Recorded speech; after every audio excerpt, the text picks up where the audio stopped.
اقرأ باسم ربك الذي خلق خلق الإنسان من علق اقرأ وربك الأكرم الذي علم بالقلم علم الإنسان ما لم يعلم۔ سورۃ البروج سورت نمبر 85 30واں پارہ جاری ہے۔ والسماء ذات البروج، قسم ہے برجوں والے آسمان کی۔ برج دروازوں پر ہوتے ہیں، آسمان کا ہی پتہ نہیں کہاں ہے ہمیں، دروازے کہاں ہوں گے اور برج کیا ہوں گے، لیکن قرآن مجید کہہ رہا ہے تو ہم مانتے ہیں۔ والسماء ذات البروج، بلندیوں والے برجوں والے آسمان کی قسم، والیوم الموعود، اور اس دن کی قسم یعنی قیامت کی جس کا وعدہ کیا گیا ہے، جس سے ڈرایا گیا ہے۔ وشاہد و مشہود، اور دیکھنے والے کی قسم اور دیکھی جانے والی چیز کی قسم۔ قتل اصحاب الاخدود، ہلاک کیے گئے خندقوں والے۔ النار ذات الوقود، جس میں بھری ہوئی تھی آگ خوب دہکتی ہوئی۔ اذ ہم علیہا قعود، اور وہ جو کچھ کر رہے تھے بالمومنین شہود، مومنوں کے ساتھ خود دیکھ رہے تھے۔ وما نقموا منہم الا ان یؤمنوا باللہ العزیز الحمید، اور انہیں نہیں بدلہ دیا جا رہا تھا، ان کے ساتھ یہ ٹریٹمنٹ صرف اس لیے کیا جا رہا تھا کہ وہ اللہ عزیز و حمید پر ایمان لائے۔ صحیح بخاری میں نبی اکرم صلی اللہ علیہ وسلم نے ایک واقعہ بیان کیا ہے، اکثر مفسرین کا خیال ہے کہ وہ اسی واقعے کے یعنی یہی آیات ہیں، اس کے پیچھے وہ واقعہ ہے۔ بعض لوگ اس سے اتفاق کرتے ہیں، خاص طور پر منکرین حدیث جنہیں حدیث کے نام سے چڑھے اور انہیں ثابت کرنا ہوتا ہے کہ وہ حدیث غلط ہے۔ لیکن بہرحال الحمدللہ ہمیں کوئی پرابلم نہیں ہے، ہمارے لیے قرآن مجید کی سب سے پہلی تفسیر اور اتھینٹک تفسیر حضور صلی اللہ علیہ وسلم کی حدیث میں۔ نبی اکرم صلی اللہ علیہ وسلم فرماتے ہیں کہ پچھلے زمانے میں ایک بادشاہ تھا اور اس کا ایک سرکاری جادوگر تھا۔ جیسے ہمارے ہاں وزارت مذہبی امور ہے، پھر سرکاری علماء ہوتے ہیں کہ جو حکومت کی ہر بات جو ہے اس پر رائے دیتے ہیں اور موسٹلی حکومت کو اون بھی کرتے ہیں اس کے فیصلوں کو۔ تو اس طرح ایک جادوگر بھی تھا اس کا۔ جب جادوگر بوڑھا ہو گیا تو اس نے بادشاہ سے کہا کہ جی میں بوڑھا ہو گیا ہوں، اس سے قبل کہ میں اپنا فن لے کر اس دنیا سے چلا جاؤں، میں چاہتا ہوں کہ میں اپنا کوئی جانشین بھی چھوڑ جاؤں۔ بادشاہ نے کہا بات تو بڑی ویلڈ ہے۔ تو اس نے کہا کہ مجھے ایک ذہین سا بچہ جو ہے وہ دے دیں کہ جس کو میں اپنا یہ علم ٹرانسفر کر دوں۔ تو پوری رعایا میں سے بادشاہ نے ایک بچہ سلیکٹ کیا اور اس سے کہا گیا کہ تم بس سرکاری وظیفہ لگ گیا اس کا، اس کو کہا گیا کہ تم روز اس جادوگر کے پاس جایا کرو اور اس سے جادو سیکھا کرو۔ تو بچہ جو ہے وہ جادوگر کے پاس روز جانے لگا، لیکن اس جادوگر کے راستے میں ایک راہب کی خانقاہ بھی تھی۔ سورۃ حدید میں پڑھا نا رہبانیت، تو عیسائی راہب، یعنی اس میں سے کچھ بدکار بھی تھے لیکن اکثر جو تھے ان میں سے بہرحال وہ ایک بہت بڑی تعداد ان میں سے واقعتاً ان راہبوں کی تھی۔ ایک وہ راہب بھی تو تھا جس نے نبی اکرم صلی اللہ علیہ وسلم کو پہچانا تھا جب بچپن میں ابو طالب کے ساتھ ایک سفر پر تھے، تو اس نے کہا تھا کہ اس بچے کو واپس لے جاؤ، اگر کسی یہودی رہبائی کی نظر پڑ گئی تو وہ اس کو نقصان پہنچائے گا۔ تو ان کا یعنی اتنا روشن ان کا دل تھا اور اتنے وہ دین پر قائم لوگ تھے۔ تو راستے میں ایک خانقاہ پڑتی تھی، تو بچہ جو ہے وہ جاتے جاتے اس خانقاہ میں بھی جانا شروع ہو گیا۔ ہوتا ہے نا کہ ابھی میرے پاس کوئی آدھا گھنٹہ ہے تو ذرا یہاں بھی بیٹھ جاتا ہوں، خانقاہ پر لوگ آتے جاتے ہوں گے، تو وہاں جو راہب تھا اس کے پاس بھی وہ آتے جاتے ہوئے بھی بیٹھ جاتا، واپس آتے ہوئے بھی کچھ وقت اس کے ساتھ گزار لیتا، اور وہ جو دین کی باتیں کرتا تھا، اللہ تعالیٰ کا تعارف کراتا تھا کہ اللہ تعالیٰ جو ہے وہ تمہارا رب ہے اور وہی سب کچھ دیتا ہے، سب کچھ وہی کرتا ہے، اس پر ایمان۔ ایک دن بچے نے کیا دیکھا کہ ایک گلی کے کنارے پر کونے پر ایک بہت بڑا جانور راستہ روک کے کھڑا ہوا ہے، خونخوار تھا درندہ، اور لوگ پریشان کھڑے ہیں۔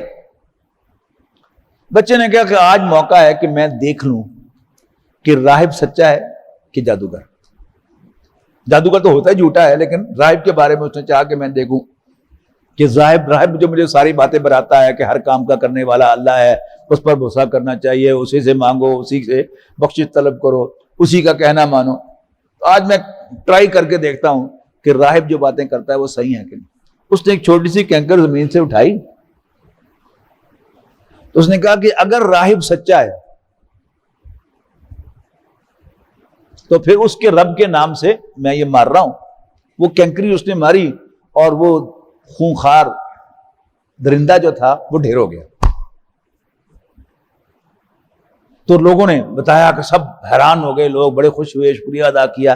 ایک نابینا بھی تھا، اس نے کہا جی کیا ہوا کیا؟ انہوں نے کہا جی ایک بچے نے یہ بات کہی ہے اور وہ جانور وہاں سے ہٹ گیا۔ وہ نابینا اس کے پاس آیا، اس نے کہا کہ جی میں نابینا ہوں پیدائشی، تم میری بینائی بھی لوٹا دو۔ اس نے کہا نہیں میں تو نہیں لوٹا سکتا، تو جس اللہ نے اس جانور کو مارا ہے میں اسی کے نام سے تمہاری دعا کرتا ہوں اللہ تعالیٰ سے، تو وہ تمہاری بینائی لوٹا دے گا۔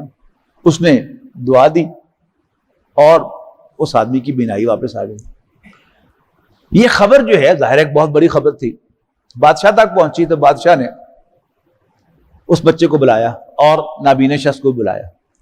اس نابینے کو تو اس نے اسٹریٹ وے قتل کر دیا کہ یہ نشان باقی نہ رہے کہ اس بچے نے کوئی ایسی کرامت دکھائی ہے۔ اور کچھ آدمیوں کی ایک ٹیم مقرر کی اور اسے کہا کہ تم اسے پہاڑ کے اوپر لے جاؤ، اوپر جا کے اس کو دھکا دے دو۔ تو وہ لے کر اس بچے کو اوپر گئے تو زلزلہ آیا بہت شدید، سب کے سب لوگ گر گئے۔ بچہ جو ہے وہ صحیح سلامت آیا سیدھا بادشاہ کے پاس، کہتا السلام علیکم، میرے رب نے مجھے بچا لیا۔ بادشاہ کو بڑی جھرجھری آئی، اس نے ایک اور ٹیم ترتیب دی اور ان سے کہا کہ تم اسے ایک کشتی میں بٹھا کر بیچ دریا کے لے جاؤ اور اندر جا کر اس کو دھکا دے دو دریا میں۔ تو دھکا تو وہ بعد میں دیتے، طوفان آ گیا اور کشتی جو تھی وہ الٹ گئی، وہ سارے کے سارے بندے ڈوب گئے اور یہ بچہ پھر بادشاہ کے پاس پہنچ گیا، السلام علیکم میرے رب نے مجھے بچا لیا ہے۔ اب بچہ کہتا ہے کہ تم مجھے مارنا چاہتے ہو؟ کہتا ہاں میں تمہیں مارنا چاہتا ہوں۔ کہتا طریقہ تجھے میں بتا دیتا ہوں۔ کہتا وہ کیا طریقہ ہے؟ اس نے کہا کہ تم اپنی ساری رعایا کو اکٹھا کرو اور ان سب کے سامنے تم مجھے سامنے کھڑا کر کے تو تیر کمان میں ڈال کے تو کہو کہ بے ربی ھذا الغلام، اس بچے کے رب کے نام سے میں یہ تیر چلاتا ہوں۔ تم جب میرے رب کے نام سے تیر چلاؤ گے تو پھر وہ تیر مجھ پر کارگر ہوگا، اس لیے کہ اللہ کے نام سے چلایا ہوا ہوگا، تو پھر میں مر جاؤں گا۔ بادشاہ نے بے وقوفی کی، اس نے یہ نہیں سوچا کہ اس کا اثر کیا ہوگا، تو اس نے مجمع سارا اکٹھا کیا اور ان سب کے سامنے تیر کمان میں ڈال کے کہ بے رب ھذا الغلام، اس بچے کے رب کے نام سے میں تیر چلا رہا ہوں۔ تیر چلا سیدھا بچے کے سینے میں پیوست ہوا، بچہ شہید ہو گیا۔ اور وہ جو ساری پبلک تھی بیک زبان بول اٹھی آمنا برب ھذا الغلام، ہم اس بچے کے رب پر ایمان لاتے۔ بادشاہ کو بڑا غصہ آیا، تو اس نے کیا کیا، اس نے بڑی بڑی خندقیں کھدوائیں اور ان میں ایندھن جھونکا اور جتنے بھی لوگ ایمان لائے تھے ان سے کہا کہ تمہارے پاس چوائس ہے، یا اس ایمان سے پھر جاؤ یا اس آگ میں چھلانگ لگا دو۔ تو وہ لوگ اتنے پکے تھے مومنین کہ انہوں نے اللہ تعالیٰ کو ڈس اون کرنا یا اللہ تعالیٰ کا انکار کرنا جو ہے وہ آپٹ نہیں کیا، خندقوں میں کھود گئے آگ کے اندر۔ ایک ماں تھی جس کے گود میں ایک شیرخوار بچہ تھا، وہ بھی ایمان لائی تھی۔ تو وہ کیونکہ بچہ ماں جو ہے وہ خود تو شاید تکلیف ہر قسم کی برداشت کرتی ہے، لیکن بچے کو تکلیف جو ہے وہ کبھی برداشت نہیں کرتی۔ تو وہ ذرا چھلانگ لگاتے ہوئے ہچکچائی، تو اس بچے نے کہا کہ ماں گھبرا نہ، چھلانگ لگا دے، آگے تیرے لیے جنت ہے۔ تو پھر اس ماں نے بھی چھلانگ لگا دی۔ تو یہ واقعہ حدیث میں آیا ہے اور یہ الفاظ کے عین مطابق ہے کہ ان کا جرم کیا تھا، وَمَا نَقَمُوا مِنْهُمْ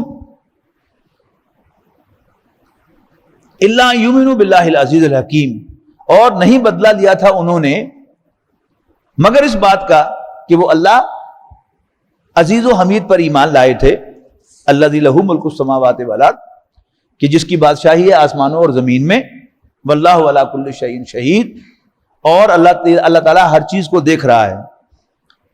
ان الذین فتنوا المؤمنین والمؤمنات، یقیناً وہ لوگ جنہوں نے فتنے میں ڈالا، آگ میں ڈالا، المؤمنین والمؤمنات، مومن مردوں اور مومن عورتوں کو، ثم لم یتوبوا، اور پھر انہوں نے توبہ بھی نہیں کی، فلہم عذاب جہنم، تو ان کے لیے جہنم کا عذاب ہے، ولہم عذاب الحریق، اور ان کے لیے آگ میں جلنے کا عذاب ہے۔ ان الذین آمنوا وعملوا الصالحات، اس کے برعکس وہ لوگ جو ایمان لاتے اور اچھے عمل کرتے ہیں، لہم جنات تجری من تحتہا الانہار، ان کے لیے باغات ہیں جن کے نیچے نہریں بہتی ہیں، ذالک الفوز الکبیر، یہی ہے بڑی کامیابی۔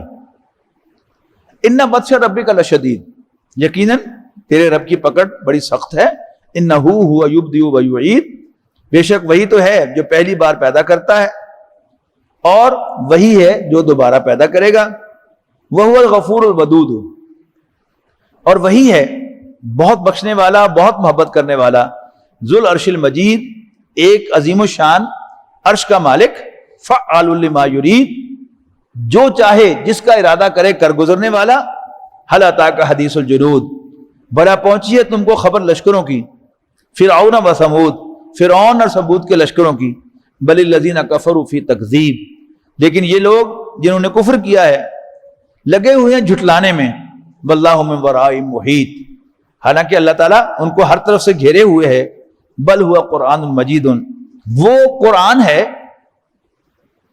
بڑی عظمت اور شان والا، فی لوح محفوظ، لوح محفوظ میں۔ بارک اللہ لی ولکم فی القرآن العظیم ونفعنی وإیاکم بالآیات والذکر الحکیم۔ ويشفي صدور قوم مؤمنين وشفاء لما في الصدور وإذا مرضت فهو يشفين